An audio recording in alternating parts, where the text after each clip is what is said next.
Le donne dai 45 ai 50 anni hanno lo stesso rischio delle donne dai 50 ai 55. Parte da questa rilevazione scientifica il progetto del Veneto di abbassare l'età della prima mammografia per la prevenzione del tumore al seno.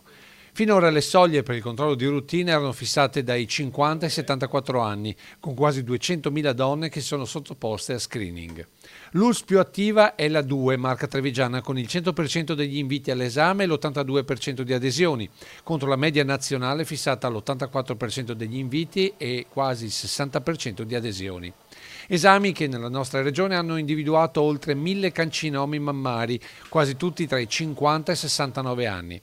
Ma in Veneto sono molte le donne di ben più giovane età che chiedono di potersi sottoporre ad una mammografia. Da di sotto dei 50 anni ha senso la mammografia qualora ci sia un'indicazione clinica, il medico o la donna si sono sentite qualcosa al seno.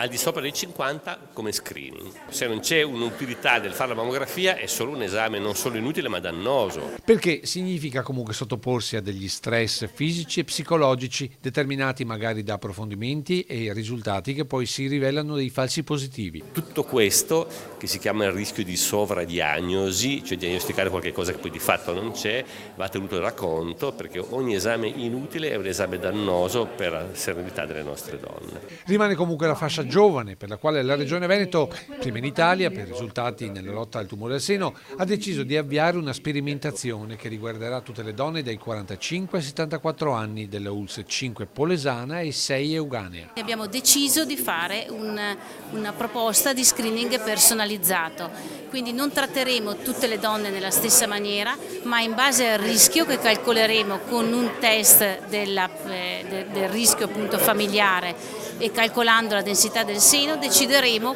come seguire queste donne e quindi alcune faranno la mammografia semplicemente ogni 2 anni o ogni anno, altre invece avranno associato anche una ecografia. Nei casi in cui trovassimo un rischio molto elevato verrà aggiunta anche la risonanza magnetica.